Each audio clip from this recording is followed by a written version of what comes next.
उनको लगा कि हम मर चुके हैं, तो उनका एक जो पाकिस्तानी जो कमांडर था उसने अपने जवानों को आदेश दिया कि इनको रीचेक करो, इनमें से कोई जिंदा तो नहीं है।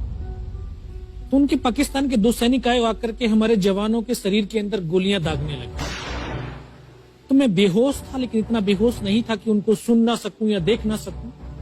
तो जो मेरे सामने वाले साथी को जो सीने में आकर 4-4, 5-5 जो राउंड के ब्रस्ट मारे, डेड बॉडी ऐसे उछलती थी ऊपर की तरफ, सामने वाले को मारा, बगल वाले को मारा, मैं भी इस तरह से ऐसे पड़ा हुआ था।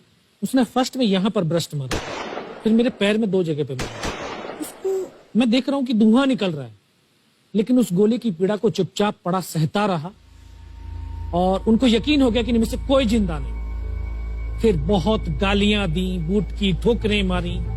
फिर काफी देर के बाद में उनका जो कमांडर था उसने बोला कि इनके वेपन उठा लो, और नीचे जो हिंदुस्तान का पोस्ट है उसके ऊपर दूसरे जो उनके साथी थे उनको सूचना दिया, उसके ऊपर कब्जा हमला कर दो।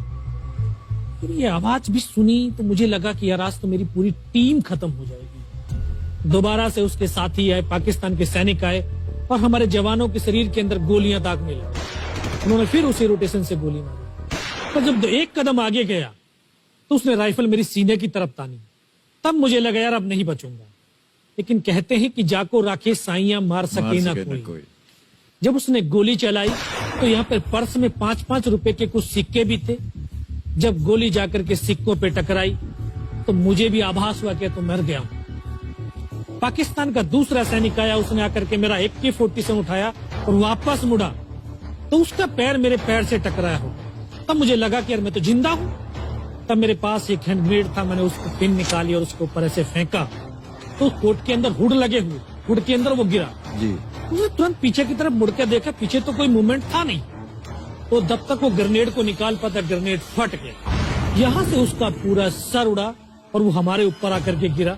जो पाकिस्तान के दूसरे सैनिक थे उनमें खलबली मची कि इनमें से कोई जिंदा है, कुछ बोले जिंदा नहीं, नीचे से रिइंफोर्समेंट आ गई। तो उनमें खलबली मची। मेरा पास वही एक मौका था, मैंने दोनों हाथों से उसकी राइफल को उठाने की कोशिश करी, ये हाथ हिला नहीं। एक हाथ से राइफल उठाई, वहां से ब्रस्ट फायरिंग किया, 4-5 पाकिस्तानी सैनिकों को मौत की नींद सुला दी। फिर बाएं हाथ से पलटा खाया, दूसरे पत्थर से 3-4 जगह से फायरिंग किया। तो जो उनका मोमेंटम था, जो हौसले थे, परस्त हो चुके थे, वो भाग खड़े। 2-3 मीटर गया, जाके देखता हूँ सामने उनके लंगर चल रहे, उनका लिविंग टेंट बना हुआ, उनके जो हैवी वेपन का डिप्लॉयमेंट था वो सब कुछ वहां पे लगा हुआ। उस समय जहन के अंदर एक ही पागलपन था, अपने साथियों को बचाना।